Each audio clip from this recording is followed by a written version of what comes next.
Kemudian hadis yang kedua, hadis tentang kisah seorang wanita yang berzina, kemudian wanita ini dirajam sampai akhirnya meninggal. Ya, dirajam sampai meninggal. Kemudian Rasulullah Shallallahu Alaihi Wasallam bersabda ketika mengomentari wanita yang berzina kemudian dirajam sampai meninggal ini, beliau mengatakan, mahlan ya Khalidu, fawalladzi nafsi biyadih, laqad tabat taubatan lau tabaha sahibul maksi, lau taba sahibul maksi la ghufira lahu thumma amara biha fa shalla 'alaiha. Pelan-pelan wahai Khalid, demi yang jiwaku berada di dalam kekuasaan Allah Subhanahu wa taala, sungguh wanita ini telah bertaubat dengan taubat yang sangat ikhlas, sangat jujur, yang mana seandainya pemungut pajak bertaubat dengan model taubat perempuan ini, sungguh dia akan diampuni. Kemudian Rasulullah SAW memerintahkan untuk perempuan itu disolatkan. Itu menunjukkan bahwa pelaku maksiat itu masih disolatkan, Pak. Sekalipun maksiat itu maksiat yang besar, sebelum atau selain daripada maksiat kekafiran. Kalau kufur, kafir, murtad, maka nggak boleh disolatkan. Tapi kalau maksiat itu maksiat yang duna kufrin, di bawah kekufuran, itu masih disolatkan. Maka Rasulullah mengatakan, summa amara biha fasholla 'alaiha. Kemudian beliau memerintahkan wanita itu fasholla 'alaiha, lalu beliau juga menyolatkan perempuan tersebut, pelaku zina. Nah, ini sebagai tambahan faedah saja, bahwa seringkali kita salah paham bahwa kadang kalau kita mendapatkan pelaku maksiat dari kalangan kaum muslimin itu, malah kita ini berusaha menghindar untuk menyolatkan. Misalkan ada orang, maaf ya, bunuh diri, gantung diri, misalkan ya, seperti itu, kemudian dia mati. Atau mungkin ada seorang yang mungkin dia itu mencuri ayam atau kambing, kemudian ketangkep, dimasak oleh masyarakatnya sampai mati, misalkan kayak seperti itu. Atau bahkan na'udzubillah, sampai ada yang di tempat saya itu mencuri sapi, ketangkep, dimasak, kemudian dibakar hidup-hidup, ya, dibakar hidup-hidup sampai mati. Lah, ini contoh-contoh saja nih, contoh-contoh. Atau misalkan peminum, dia mabuk kemudian tabrak motor atau jatuh ke sungai mati. Selama mereka ini masih kaum muslimin, maka mereka itu masih berhak mendapatkan sholat, berhak untuk disolatkan oleh kita sekalian. Selama mereka masih berstatus sebagai muslim, belum kafir, belum murtad, dan hukumnya masih sama. Hukumnya fardu kifayah. Mensolatkan jenazah itu hukumnya fardu kifayah.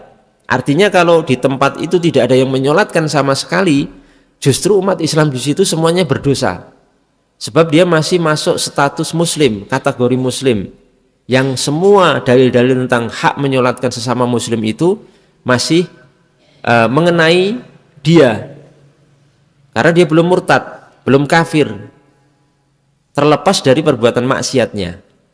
Kita tidak setuju ya, maksudnya ketika kita menyolatkan orang gantung diri, mati gantung diri, kita solatkan, itu bukan berarti kita menyetujui perbuatan bunuh dirinya, bukan, Pak. Tapi sebatas melakukan dan melaksanakan kewajiban kita sebagai muslim terhadap muslim satunya, menyolatkan jenazahnya, menyolatkan jenazahnya. Sebagian ada yang salah paham begini, loh kan Rasulullah pernah menolak menyolatkan seorang yang meninggal karena punya hutang belum dibayar, misalkan seperti itu. Benar, itu benar, Pak, riwayat itu benar, tapi riwayat itu Rasulullah tidak mau menyolatkan bukan berarti hukumnya haram. Buktinya Rasulullah SAW masih memerintahkan para sahabat untuk menyolatkan, hanya beliau saja yang enggan. Ya, solu. Jadi solatlah, solu ala akhik atau solu ala akhikum. Solatlah, solatkan saudaramu ini. Tapi beliau tidak menyolatkan. Seandainya menyolatkan jenazah orang yang meninggal dan masih punya hutang itu haram, tentu para sahabat juga dilarang. Tapi hanya Rasulullah yang tidak mau atau tidak berkenan menyolatkan, tapi sahabat masih diperintahkan. Tegas memerintahkan Pak itu. Solu ala akhikum au kama qala fil hadits.